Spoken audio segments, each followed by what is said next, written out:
Hi all, welcome back to my channel. So in this lecture video, I am going to discuss about the way of publishing the paper. How to publish a paper.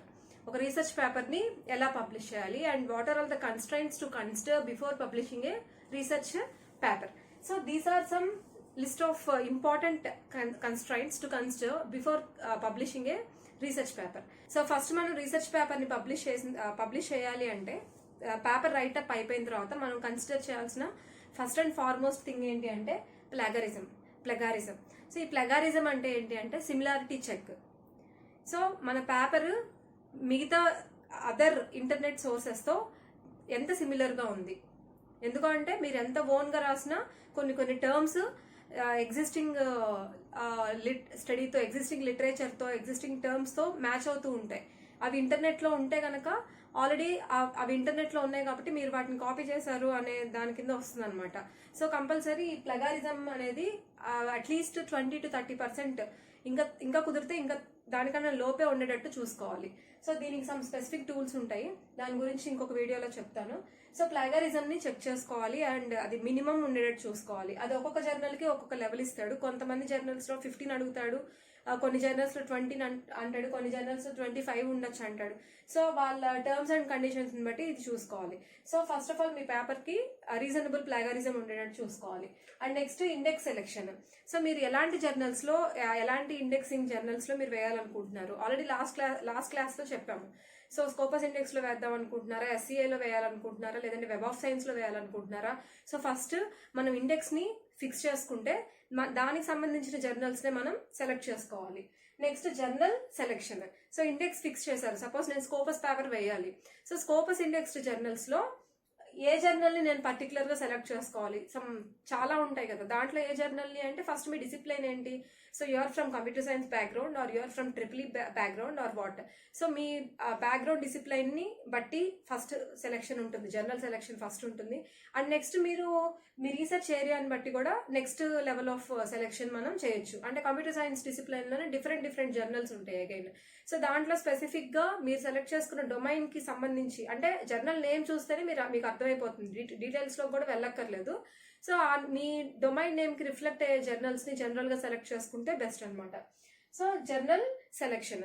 So ఇక్కడ index సెలెక్షన్లో ఇంకొక point miss చేసింది ఏంటి అంటే, generally ఇండెక్స్లు అనేవి ఫ్రీక్వెంట్గా టైంని base చేసుకొని, అంటే కొన్ని 1 yearకి, కొన్ని 2 yearsకి అలా అప్డేట్ అయిపోతూ ఉంటాయి. అంటే ఈ ఇయర్ స్కోపస్ ఇండెక్స్లో ఉన్న జర్నల్ నెక్స్ట్ ఇయర్ స్కోపస్లో ఉండకపోవచ్చు.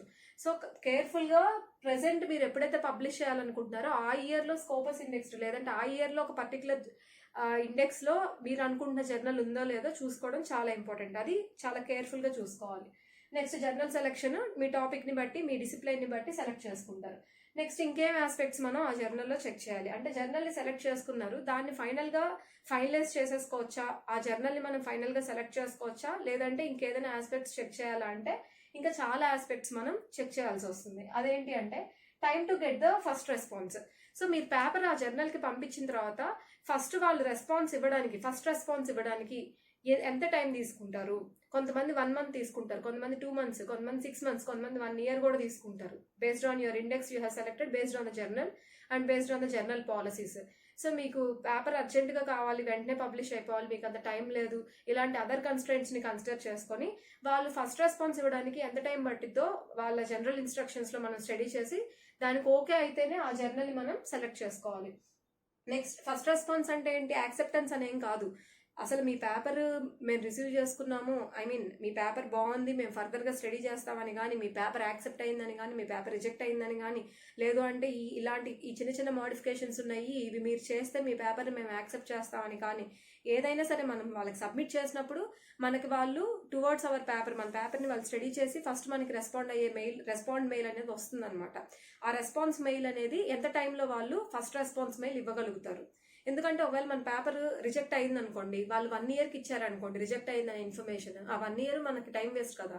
వాళ్ళు కనుక ఎర్లీగా మనకి ఏదో ఒక విషయం చెప్పేస్తే మనం ఆ పేపర్ని వేరే జర్నల్లో వేసుకోవచ్చు కావాలంటే. సో వాళ్ళు ఎంత టైంలో ఫస్ట్ రెస్పాన్స్ ప్రొవైడ్ చేస్తారు అది కూడా మనం చూసుకోవాలి. Next time to get acceptance. So అంతా ఓకే అయింది, ప్లాగరిజం చెక్ బాగుంది అండ్ మన రిజల్ట్స్ వర్క్ అంతా కూడా వాళ్ళకి నచ్చింది అనుకున్నప్పుడు మీ పేపర్ యాక్సెప్ట్ అయిందని చెప్పడానికి ఎంత టైం తీసుకుంటారు. 1 month తీసుకుంటారా, 2 months తీసుకుంటారా, 6 months తీసుకుంటారా, దాన్ని బేస్ చేసుకొని కూడా ఫైనల్ గా మీరు ఆ జర్నల్ ని సెలెక్ట్ చేసుకోవాలా వద్దా అనేది డిసైడ్ చేసుకోవచ్చు. Next time to so here publication charges. Next చూసుకోవాల్సింది ఏంటి అంటే, అది కనుక పెయిడ్ జర్నల్ అయితే దాన్ని ఆ జర్నల్లో మీ పేపర్ని పబ్లిష్ చేసుకోవాలంటే ఎంత ఛార్జ్ పే చేయాల్సి వస్తుంది. సో జనరల్లీ స్కోపస్ పేపర్స్ అంటే 10 to 12,000 ఆ రేంజ్లో ఉంటాయి. సో మిగతా పేపర్స్ కూడా కొన్ని పెయిడ్ అన్పెయిడ్ జర్నల్స్ ఉంటాయి. పెయిడ్ జర్నల్స్ అయితే గ్రాడ్యువల్గా ఈ ఛార్జ్ అనేది పెరుగుతూ ఉంటుంది. సో స్కోపస్ పేపర్స్ 25,000 రేంజ్లో కూడా ఉంటాయి. సో ఆ జర్నల్ పర్టికులర్గా పబ్లికేషన్ ఛార్జ్ ఎంత ఆఫర్ చేస్తుంది అది కూడా ఇక్కడ కన్సిడర్ చేయాలి. అలాగే రూల్స్ అండ్ రెగ్యులేషన్స్, అగైన్ ఇవన్నీ చూడాలి అంటే ఫస్ట్ అసలు జనరల్ రూల్స్ అండ్ రెగ్యులేషన్స్ ఏంటి, ఆర్డర్ ఇన్స్ట్రక్షన్స్ ఏంటి, ఇలాంటివన్నీ ప్రాపర్గా కంపల్సరీ మనం ఒక జర్నల్ని సెలెక్ట్ చేసుకున్నామంటే అవన్నీ స్టడీ చేయాలి first of all. And next paper template. So కొన్ని జర్నల్స్ ఏం చేస్తాయంటే, మీరు ఒక IEEE ఫార్మెట్లో ఒక పేపర్ రాసేస్తే ఆ పేపర్ని యాస్టీస్ వాళ్ళకి పంపిస్తే వాటిని యాక్సెప్ట్ చేస్తాయి. కానీ చాలా జర్నల్స్ ఒక టెంప్లెట్ని డిఫైన్ చేస్తాయి. సో ఆ టెంప్లెట్లోనే మీరు ఆ పేపర్ని మార్చి వాళ్ళకి పంపించాలి. కొన్ని జర్నల్స్ ఏం చేస్తాయి, మీరు యాస్టీస్ పేపర్ని ఎలా పంపించినా సరే వాటిని స్టడీ చేసి ఒకవేళ యాక్సెప్ట్ అయితే అప్పుడు టెంప్లెట్లోకి మార్చమంటాయి. కానీ కొన్ని జర్నల్స్ ఏం చేస్తాయి, యాక్సెప్ట్ అవ్వాలన్నా అట్లీస్ట్ వాళ్ళు పేపర్ని రిసీవ్ చేసుకోవాలంటేనే టెంప్లెట్లోకి మార్చి పంపించమని అడుగుతాయి. సో అలాంటప్పుడు వాటి టెంప్లెట్స్ని డౌన్లోడ్ చేసుకొని మన డేటా అంతా ఆ టెంప్లెట్లో డంప్ చేసి అప్పుడు వాళ్ళకి కావాల్సిన ఫార్మెట్లో మనం పంపించాలి. And next mail, frequent checking of mail. So ప్రతి కమ్యూనికేషన్ ఆల్మోస్ట్ మెయిల్లోనే జరుగుతుంది కాబట్టి కంపల్సరీ మీరు ఏ మెయిల్ ఐడి అయితే అక్కడ ప్రొవైడ్ చేశారో ఆ సబ్మిషన్ టైంలో ఆ మెయిల్ ఐడిని ఫ్రీక్వెంట్ అప్డేట్స్ మీరు గమనించుకుంటూ ఉండాలి. సో వాళ్ళు ఏమైనా మోడిఫికేషన్స్ చెప్తే చాలా ఇమీడియట్గా చేసి పంపించేయాలి. వాళ్ళు కొంత టైం ఇస్తారు, మోడిఫికేషన్స్ చెప్పినా కూడా ఒక 15 days అని 1 month అని ఇస్తారు. సో ఆ టైం మీరు తీసుకోవాల్సిన అవసరం లేదు. మీ ఎఫర్ట్ అంతా పెట్టి ఒక 1 or 2 daysలో ఆ మోడిఫికేషన్స్ చేసి పంపిస్తే ఎంత ఫాస్ట్గా మీరు రెస్పాండ్ అయితే మీకు అంత ఫాస్ట్గా పబ్లికేషన్ అనేది జరుగుతుంది అనమాట. సో అలాగే కొన్ని జర్నల్స్ ఏంటి అంటే డైరెక్ట్గా వాళ్ళకి మనం సబ్మిట్ చేయాలంటే పేపర్ని వాళ్ళకి మెయిల్ ఐడి ఇస్తారు, ఆ మెయిల్ ఐడికి మనం పేపర్ని పంపిస్తే సరిపోతుంది. కానీ కొన్ని జర్నల్స్ ఏంటి అంటే సైట్లోకి వెళ్ళి మనకి రీడైరెక్ట్ చేస్తుంది. సో ఇది క్లిక్ చేస్తే మీరు పేపర్ని మీరు డంప్ చేసుకోవచ్చు, అక్కడ మీరు మాకు పేపర్ని పంపించవచ్చు అని చెప్పి ఇండికేట్ చేస్తూ ఉంటాయి. లేదు అంటే అలా పంపించుకోవాల్సి వస్తుంది. సో ఈ విధంగా మనం ఈ క్రైటీరియాస్ అన్నిటిని మనం స్టడీ చేసి కేర్ఫుల్గా వీటన్నిటిని మనం ప్రాపర్గా వెళ్ళి వీటన్నిటిని సాటిస్ఫై చేస్తూ మనకి నచ్చిన క్రైటీరియాని బేస్ చేసుకొని ఒక పర్టికులర్ జర్నల్ని సెలెక్ట్ చేసుకొని దాంట్లో మనం పేపర్ని పంపించాల్సి వస్తుంది. సో వన్స్ మీరు పేపర్ని కనుక సబ్మిట్ చేయడం కంప్లీట్ అయిపోతే అక్కడి నుంచి మీకు ఆ జర్నల్ రివ్యూవర్స్తో కానీ ఆ జర్నల్ ఎడిటోరియల్ బోర్డ్తో ఇంటరాక్షన్ అనేది స్టార్ట్ అవుతుంది.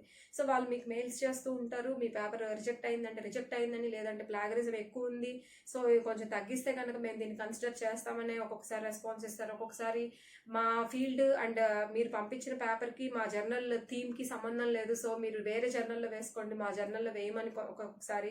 కొన్నిసార్లు ఏంటంటే మీ వర్క్ అంత గుడ్ వర్క్ కాదు, సో మా జర్నల్లో మేము పబ్లిష్ చేసుకోమని చెప్తారు. లేదంటే కొన్నిసార్లు మీ వర్క్ బాగుంది కానీ ఈ రిజల్ట్స్ని ఇంకొంచెం ఎన్హాన్స్ చేస్తే బాగుంటుందని కొంత సజెషన్స్ ఇస్తారు.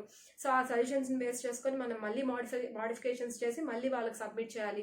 సో అలా కొంత ప్రాసెస్ అనేది ఇంటరాక్షన్ అనేది జరుగుతూ ఉంటుంది. అది స్కోపస్ పేపర్స్కి అయితే కొంచెం తక్కువ జరుగుతుంది, అది లో రేంజ్ ఇండెక్స్డ్ కాబట్టి. వేరేజ్ SCI పేపర్స్కి చూస్తే ఆ వర్క్ అనేది అంటే వాళ్ళు మనకి మోడిఫికేషన్స్ అనేవి చాలా చెప్తారు, చాలా ఫ్రీక్వెంట్గా చెప్తుంటారు, చాలా హెవీ మోడిఫికేషన్స్ చెప్తుంటారు. సో అవన్నీ మీరు ఇమీడియట్గా as early as possible by putting all your effort you need to do all the modifications and resubmit the paper again within the given deadline. So అలా కొంత ఇటరేటివ్ ప్రాసెస్ జరిగి ఫైనల్గా ఆ editorial board and వాళ్ళ reviewers అందరూ కనుక satisfy అయితే, so జనరల్గా ఏ పేపర్ చూసుకున్నా 1 or 2 reviewers and more than 3-4 reviewers కూడా ఉంటారు ఆ పేపర్ క్వాలిటీని బట్టి. సో వాళ్ళందరూ కూడా దానికి పాజిటివ్ గ్రేడ్ ఇస్తే కనుక మీ పేపర్ని ఫైనల్గా పబ్లిష్ చేస్తారు. So this is the way of publishing your paper, and this is over for today, and we will catch up in the next video with some other good topic, and thank you for watching the video.